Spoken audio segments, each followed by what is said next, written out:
আজকে আপনাদেরকে দেখাবো যে অন্নপূর্ণা যোজনার যে 12 পাতা বা 11 পাতার যে ফর্মটি কিভাবে ফিল আপ করবেন। স্টেপ বাই স্টেপ আপনাদের দেখাবো, আপনারা মনোযোগ সহকারে দেখবেন। খুব সহজেই আপনি পুরো ভিডিওটি দেখুন, আশা করি খুব সহজেই আপনি বুঝতে পারবেন যে অন্নপূর্ণা যোজনার যে ফর্ম সেটা কিভাবে ফিল আপ করা যায়। এখানে যে ফর্মটি আমার কাছে রয়েছে ইংলিশ ভার্সন, এছাড়া আর একটা ফর্মও আছে যেটা বাংলা ভার্সনেও রয়েছে। তো দুটো ফর্মেই আপনি যে কোনো একটাতে ফিল আপ করতে পারবেন। আমি এখানে আপনাদের ইংলিশ ফর্মটাতেই দেখাবো।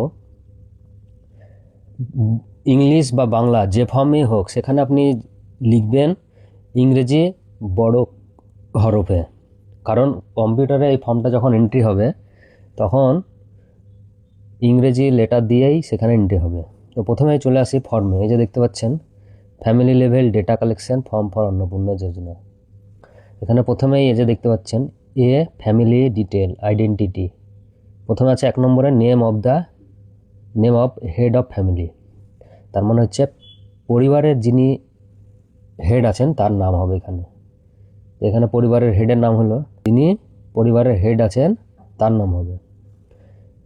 2 নম্বরে ডেট অফ বার্থ, এখানে হবে পরিবারের, এখানে যিনার নাম লিখলেন তার জন্ম তারিখ। 3 নম্বরে তিনি মেল না ফিমেল, পুরুষ হলে মেল আর মহিলা হলে ফিমেল লিখবেন, অন্যান্য হলে আদার্স।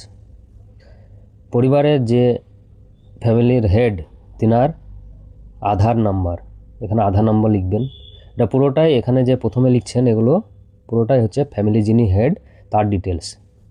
তারপরে এখানে আছে রেশন কার্ড নাম্বার, এখানে রেশন কার্ড নাম্বার যদি থাকে লিখবেন।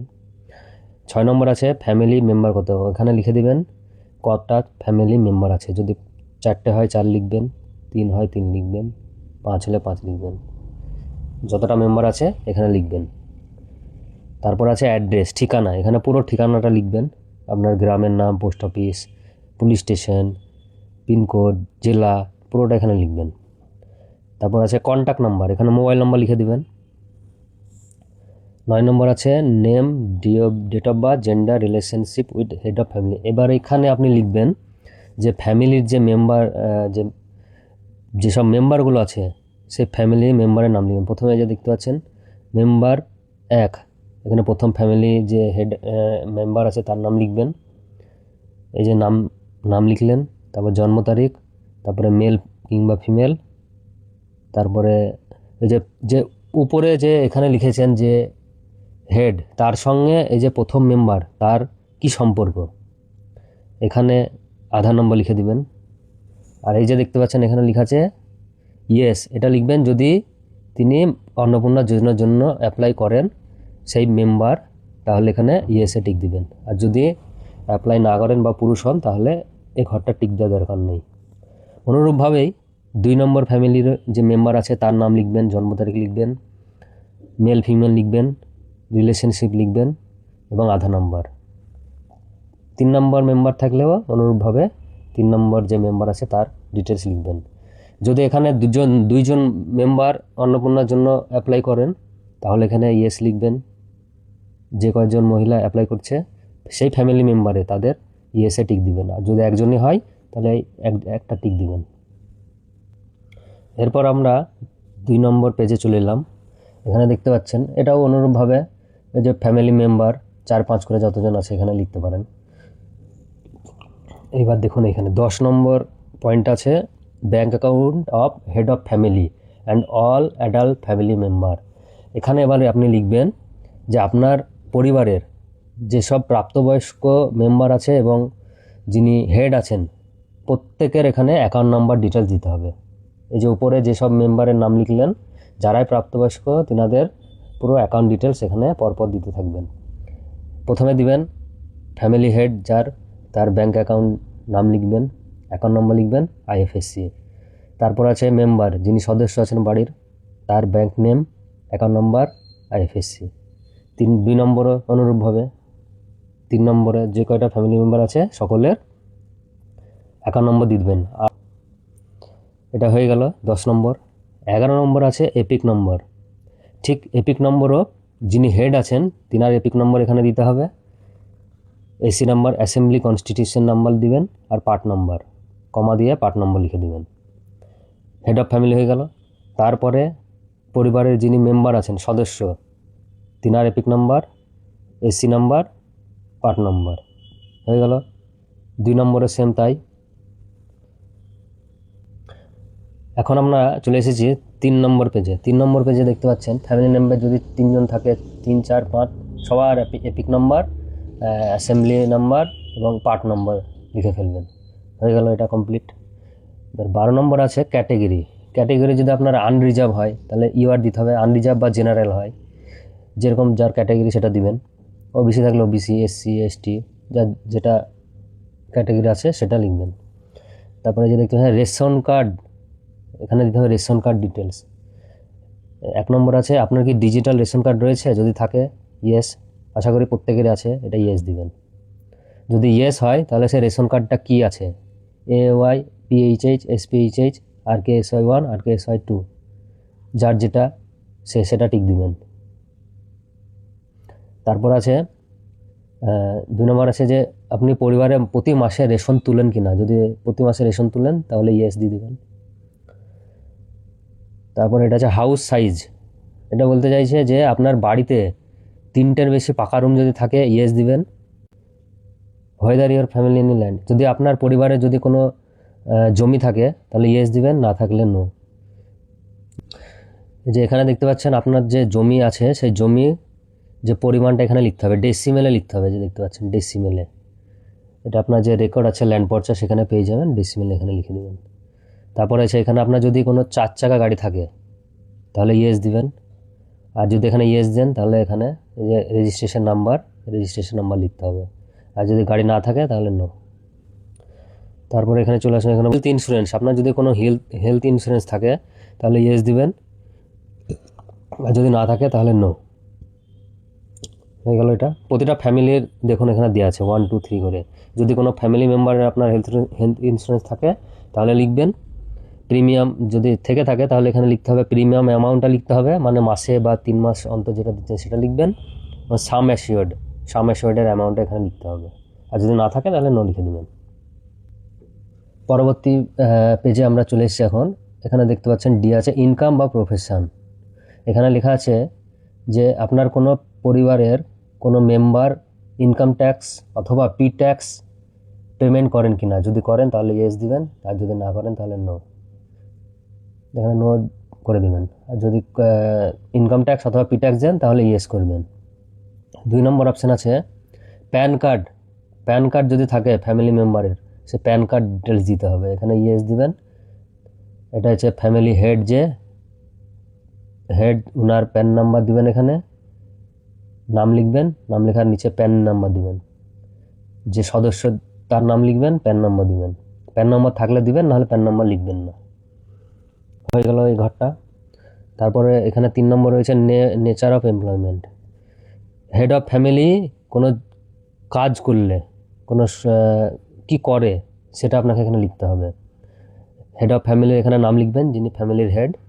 তারপর এখানে যদি কোনো গভর্নমেন্ট সেক্টরে চাকরি করে, স্যালারি পান, এসব এর মধ্যে যেটা হবে সেটা টিক দিবেন। মাইগ্রেন্ট লেবার হয়, অথবা আনএমপ্লয় হয় তাহলে এই ঘরগুলো টিক দিবেন। অনুরূপভাবেই ফ্যামিলি যে মেম্বারগুলো 1, 2, 3 করে লিখেছেন এর আগের পেজে, তিনারা কী কাজ করেন এখান থেকে টিক দিতে হবে। এটাও সেম 4 নম্বর 5 নম্বর যদি ফ্যামিলি মেম্বার যে কাজ করে সে নাম লিখে টিক দিবেন। এই যে এটা দেখছেন যে কতজন পরিবারে প্রাপ্তবয়স্ক শিক্ষিত, সেই সংখ্যাটা এখানে জাস্ট লিখে দিবেন। যদি আপনার 2 জন শিক্ষিত থাকে 2 জন লিখবেন, 3 জন থাকলে 3 জন শিক্ষিত লিখে দিবেন 3।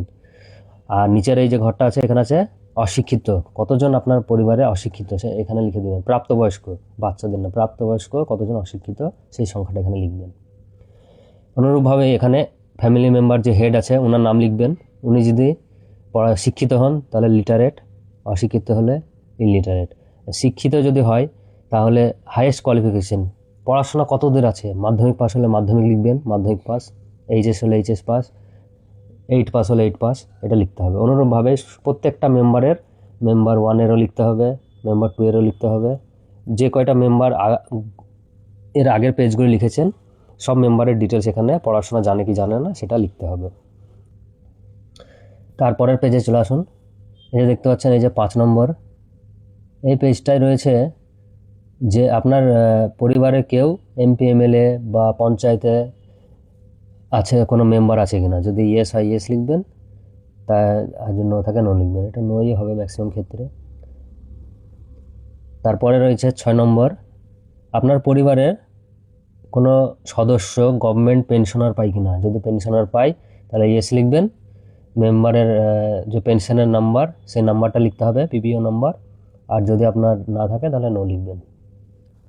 তারপরে 7 নম্বরে রয়েছে আপনার পরিবারে যেসব পরিবারের নাম দিলেন তাদের জিএসটি নাম্বার আছে কিনা। যদি থেকে থাকে তাহলে ইয়েস দিবেন, আর যদি না থাকে তাহলে নো লিখবেন। তারপর 8 নম্বরে রয়েছে আপনার অ্যানুয়াল ফ্যামিলি ইনকাম। এটা যে বছরে আপনার ফ্যামিলি ইনকাম, সেটা এখানে লিখে দেবেন। এটা সংখ্যা লিখবেন। যদি আপনার বছরে 96,000 হয়, 96,000 লিখে দেবেন এইভাবে। তারপর এখানে চলে আসুন, আছে এখানে সিএ। আপনারা যদি কেউ সিএ অ্যাপ্লিকেশন করে থাকেন তাহলে এখানে লিখবেন যে হেড অফ ফ্যামিলি, তার নাম লিখবেন। আর যদি না করে থাকেন তাহলে নট অ্যাপ্লিকেবল। আর যদি কেউ সিএ অ্যাপ্লাই করে থাকেন তাহলে অ্যাপ্লাইড টিক দিতে হবে, তারপরে সেই অ্যাপ্লিকেশান নাম্বারটা। আর যদি কারো সিএ অ্যাপ্লিকেশান হয়ে যাওয়ার পরে সার্টিফিকেট ইস্যু হয়ে যায় তাহলে ইস্যুতে টিক দিবেন, তারপরে সার্টিফিকেট নাম্বার। অনুরূপভাবেই প্রত্যেকটা মেম্বারেরও লিখতে হবে। যারা সিএ অ্যাপ্লাই করেননি তাদের নট অ্যাপ্লিকেবল হবে, সব কয়টা নট অ্যাপ্লিকেবল করে দেবেন। তারপরে রয়েছে কেসিসি আইডি, কিষাণ ক্রেডিট কার্ড, এইসব যাদের আছে তাদের যদি থেকে থাকে তাহলে এখানে নামটা লিখবেন। এটা যদি ফ্যামিলি হেড, তার যদি কেসিসি থাকে, হেডের নাম, KCC ID number, date of issue. আর যদি না থাকে এই ঘরগুলো কিছু লিখতে হবে না। তারপরে এখানে আছে আপনার 2026-এর এসআইআরের নাম ডিলিট যদি হয়ে যায় এবং আপনি যদি ট্রাইব্যুনালে অ্যাপ্লিকেশন করে থাকেন, অনলাইনে বা অফলাইনে ট্রাইব্যুনালে অ্যাপ্লিকেশন করে থাকেন, সেক্ষেত্রে তেনাদের এই জায়গাটা ফিল আপ করতে হবে। হেড অফ ফ্যামিলি যিনি আছেন তিনার নাম লিখবেন। যদি ট্রাইব্যুনালে অ্যাপ্লিকেশন না করে থাকেন তাহলে নট অ্যাপ্লিকেবল। আর যদি আপনি করে থাকেন তাহলে ইয়েস করবেন এবং যে ট্রাইব্যুনালে যে আইডিটা পেয়েছেন সেই আইডিটা এখানে লিখে দেবেন। অনুরূপভাবেই যে কয়টা মেম্বার আছে আপনার, তাদের যদি ট্রাইব্যুনাল অ্যাপ্লিকেশন করে থাকেন ইয়েস লিখে এখানে সেই নাম্বারটা লিখে দেবেন। এবার এখানে চলে আসুন, এই জায়গাটায় আছে আপনার যদি ফ্যামিলিতে বাচ্চা থাকে, বাচ্চা মানে যাদের 18 বছর নিচে, তাদের ডিটেলস এই জায়গাটায় দিতে হবে। এই যে দেখতে পাচ্ছেন মেম্বার, প্রথম শিশুর নাম লিখবেন,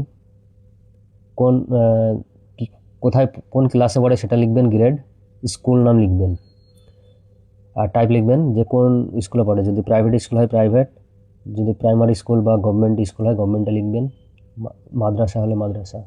ঠিক অনুরূপভাবে যে কয়টা বাচ্চা ছেলে আপনার রয়েছে তাদের ডিটেলস দিতে হবে। আর যদি না থাকে বাচ্চা কোনো, তাহলে ঘরটা ফিল আপ করার দরকার নেই। তারপর এখানে রয়েছে চিলড্রেন ভ্যাকসিনেট। যদি কোনো মানে শিশু যদি ভ্যাকসিন কমপ্লিট হয়ে থাকে তাদের ডিটেলস দিতে হবে। সেই শিশুর নাম লিখতে হবে এবং ইয়েস লিখতে হবে। আর এই যে দেখতে পাচ্ছেন এখানে যদি ইয়েস লিখেন তাহলে এখানে একটা ভ্যাকসিনেশন যে কার্ড দেয়, পোলিও কার্ড, সেখানে একটা আইডি থাকে, সেই আইডিটা এখানে লিখে ফেলতে হবে। ঠিক অনুরূপভাবে এখানে 2 নম্বর শিশু, 3 নম্বর শিশু, যে যতটা শিশু আছে তাদেরও ঠিক সেম ওইভাবে ফিল আপ করতে হবে। এইখানে আছে অপশন আর ডিবিটি সরকারি কোনো যোজনায় আপনার টাকা পাচ্ছেন কিনা তার তথ্য দিতে হবে। যদি ফ্যামিলি যিনি হেড আছে তিনি যদি পেয়ে থাকেন তাহলে ইয়েস লিখবেন এবং সেই স্কিমের নাম লিখবেন। আর যদি কোনো টাকা না পেয়ে থাকেন ডিবিটির মাধ্যমে তাহলে নো লিখবেন। ডিবিটি মানে দেখা গেল কেউ পিএম কিষানে টাকা পান, সেক্ষেত্রে এখানে লিখতে হবে যে পিএম কিষান 1 নম্বর, 2 নম্বর যদি থাকে 2 নম্বর লিখবেন। ঠিক অনুরূপভাবে যদি না পান কোনো টাকায় তাহলে নো লিখে দিবেন। এই যে দেখতে পাচ্ছেন নো। অলমোস্ট আমাদের ফর্ম ফিল আপ কমপ্লিট। এখন এই যে দেখতে পাচ্ছেন এই জায়গাটায় ডিক্লারেশন, এই জায়গাটা পড়ে নিলেন। এবার এখানে এগ্রি দিয়ে এই জায়গাটা সিগনেচার করবেন।